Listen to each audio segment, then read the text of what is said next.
ഇഷ്ടാനിഷ്ടങ്ങൾ കളയാൻ വലിയ വിഷമമാണ്. നമ്മൾ അതിലാണല്ലോ ബന്ധിച്ചിരിക്കുന്നത്, കെട്ടിപ്പിടിച്ച് വെച്ചിരിക്കുകയാണ്. അത് പിന്നെ കളയാമെന്നാണ് ഇത് ചെയ്യുന്നത്. അപ്പോഴത്തേക്ക് കൈ മരവിച്ച് പോകും. ഐസ് വെള്ളത്തിൽ സാധനം പെട്ടിപ്പിടിച്ചുകൊണ്ടെന്നല്ല അങ്ങനെ. പിന്നെ ഇത് നിവരത്തിൽ ആഗ്രഹിച്ചാൽ നിവരത്തില്ല, ബന്ധിച്ചിരിക്കുകയാണ്. നമ്മളെല്ലാവരിലും ശ്രദ്ധമുണ്ട്. വേണ്ടാത്തത് മാത്രമാണ് ഗുരു കളയുന്നത്. പക്ഷെ അതിനെയാണ് കെട്ടിപ്പിടിച്ചിരിക്കുന്നത്. അതുകൊണ്ട് നമ്മുടെ ശില്പത്തെ പുറത്തു കൊണ്ടുവരാൻ സാധിക്കുന്നില്ല. നമ്മൾ സംഗീത വാസനയുണ്ട്.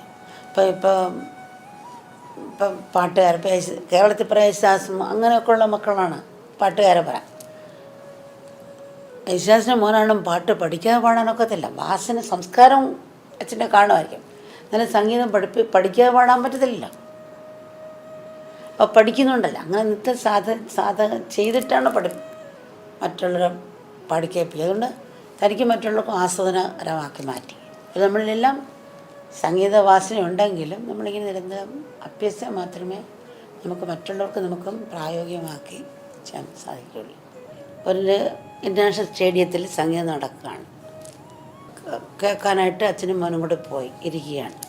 സംഗീതം കേട്ടുകൊണ്ടിരിക്കുമ്പോൾ ഇപ്പം മോൻ പറഞ്ഞ് എനിക്കും സംഗീതജ്ഞനാകണം. എനിക്കിപ്പം മനസ്സിലായി ഇതാണ് ഏറ്റവും നല്ലത്, മനസ്സിലായി.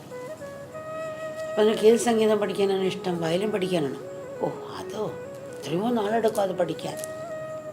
പിന്നെ ഗിത്താറാണോ? അതിനെത്രയോ സമയം എടുക്കാൻ. പിന്നെ അങ്ങനെ ഓരോന്ന് വീണയാണോ കുറേ ചോദിച്ചു. ഏത് സംഗീതമാണ് ഇഷ്ടം? ഓരോന്നും അതൊക്കെ ഇത്ര നാൾക്ക് ഇത്ര എടുക്കും. പിന്നെ ഏതാ മോനിഷ്ടം? ആ കണ്ടക്ട് ചെയ്യാനാണ് എനിക്കിഷ്ടം. ഇങ്ങനെയുള്ള അത് ചെയ്യാനാണ് എനിക്കിഷ്ടമെന്ന് പറഞ്ഞു. അപ്പോൾ സത്യത്തിൽ ഇത് ചെയ്യണമെങ്കിൽ എല്ലാ ഇൻസ്ട്രുമെൻറ്റിനെയും ജ്ഞാനം ഉണ്ടാകണം, സംഗീതജ്ഞാനം ഉണ്ടാകണം, താളത്തിൻ്റെ എല്ലാം ഉണ്ടാകണം. എങ്കിൽ ഇത് ശരിക്കും ഗൈഡ് ചെയ്യാൻ സാധിക്കുള്ളൂ. ഇതറിയില്ല. ഇതുപോലെ കുറുക്ക് വഴിയാണ് ഇഷ്ടം. എപ്പോഴും ഡയറക്റ്റ് ചെയ്യണം. അത് ശരിക്ക് ലീഡറാണ് എല്ലാവരും നയിക്കുന്നത്. പക്ഷെ അതിൻ്റെ വലിയ പ്രയത്നിക്കാൻ താല്പര്യമില്ല. ഒരു പ്രയത്നം ചെയ്യണ്ട, പക്ഷേ എനിക്ക് ലീഡറാകും. ഈ കുറുക്ക് വഴി നോക്കിയാൽ നമ്മൾ പോകുന്നു.